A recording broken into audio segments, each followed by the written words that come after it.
With the gaming industry as big as it is and growing as fast as it is, there are so many possible elements to be used in new games. It's no surprise that there have been plenty of lawsuits surrounding the industry, but some of these lawsuits are so random and so dumb that it's hard to believe that the people suing these developers actually thought it was a good idea. Now, don't get me wrong, there are a lot of developers out there that have been sued, and rightfully so, but today, we're going to look at the other side. What's up, guys? Jimmy here. Welcome to Chaos Top 10s, and today we're going to be taking a look at and counting down 10 game companies that got sued for the dumbest reasons.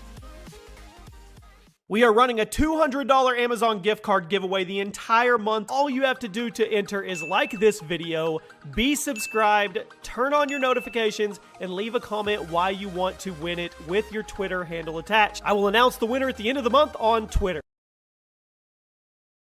One thing that is never dumb is entering a free giveaway as many times as you guys can. Good luck. Make sure you're subscribed with your notifications on. And now, let's get started. Let's go over some game companies that they just didn't deserve what they got.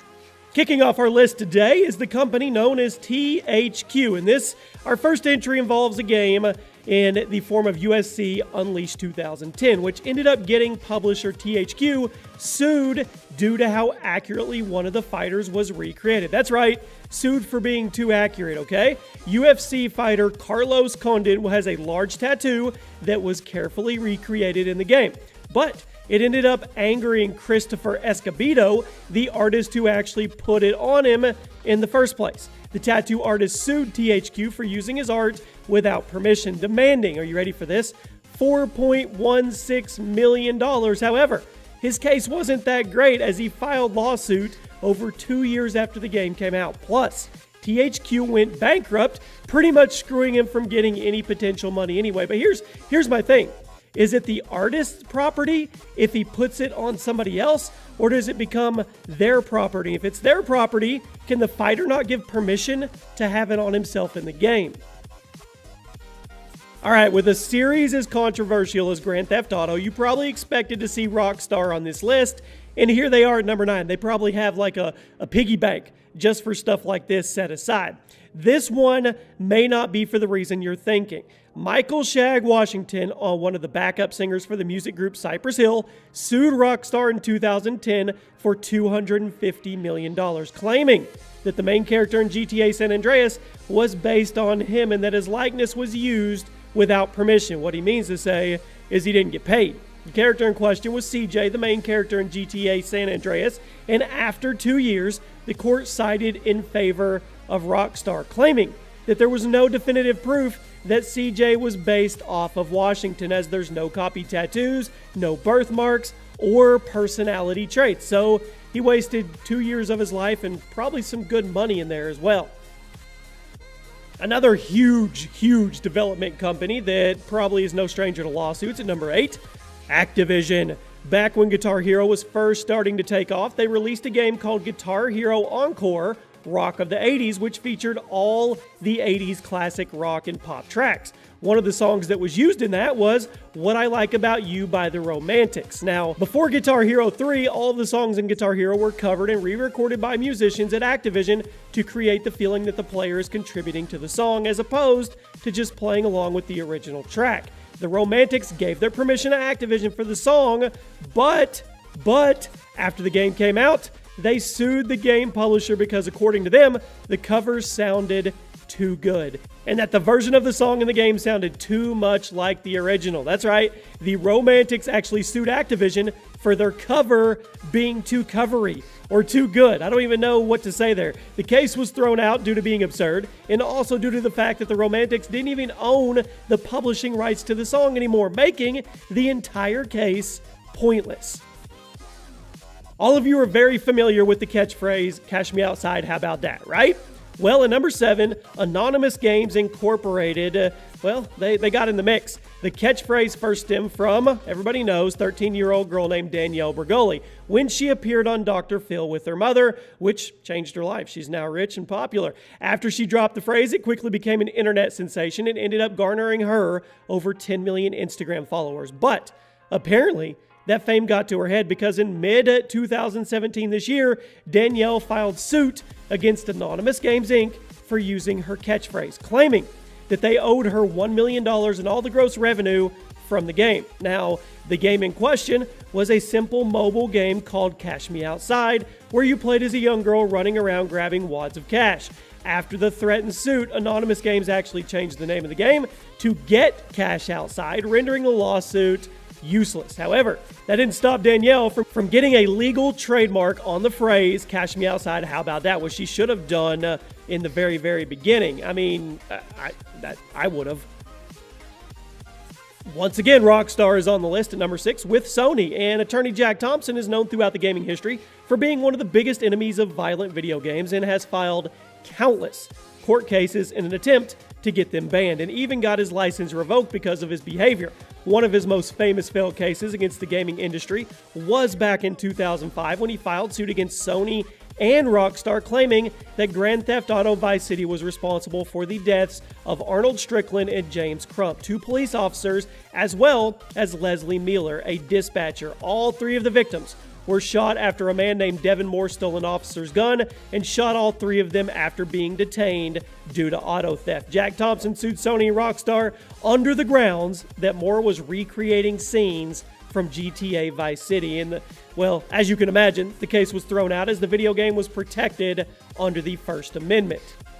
Cracking into the top 5, yes, Activision once again, another lawsuit involving Guitar Hero. This one is coming from the rock singer Courtney Love, who was married to the late Kurt Cobain, lead singer of Nirvana. In Guitar Hero, Kurt Cobain appears as a playable character, it's a Guitar Hero tradition to have rock icons play in the virtual band. However, Courtney Love sued Activision over the portrayal of Kurt Cobain in Guitar Hero 5, claiming that it was insulting for the music icon to be playing and singing music that didn't fit him, and even calling it a breach of the contract. Now, Courtney Love and Kurt Cobain's estate sued Activision, stating that Kurt Cobain was only supposed to appear as a playable character for specific Nirvana songs. However, the case was quickly thrown out after it was revealed that the contract signed by Courtney Love clearly stated that Kurt Cobain would be a fully playable character for all music in the game. Activision covered their butt in the fine print.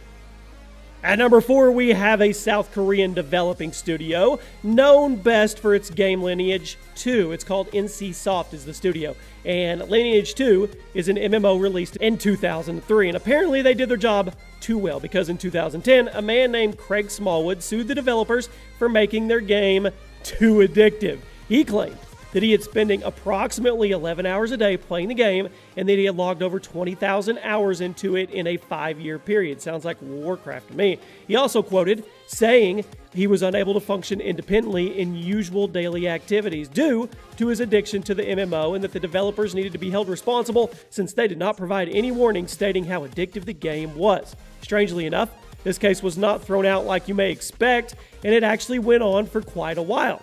Little information was made public beyond that, so I can assume that there was a settlement out of court and it was done quietly. But come on, you're responsible for your life, not the video game.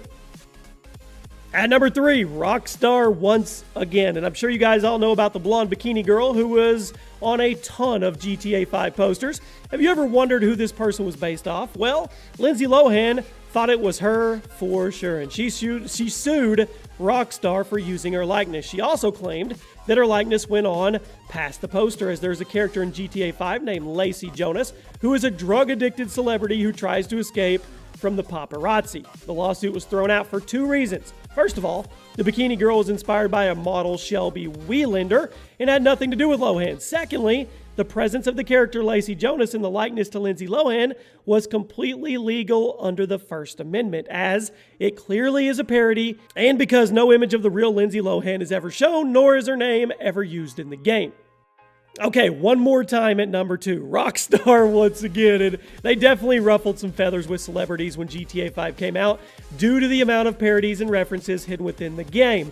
In GTA 5, there's a mission where you meet a woman named Antonia Bottini, who is the wife to a mob boss and whose father becomes an informant. A real-life mob wife sued Rockstar for $40 million, claiming that the story was hers. The real-life woman is known as Karen Gravano, and she is the daughter of a mobster named Salvatore, who became an informant to bring down John Gotti, another huge mobster. And this is also a reference in GTA 5 to a TV show called Wise Bitches, which is a clear parody of the show Mob Wives, also of which Karen Gravini has appeared on, further helping her claim that Rockstar stole her life story. The lawsuit was thrown out due to the fact that life stories are not protected by law, and the use of it in GTA 5 is once again clearly a parody.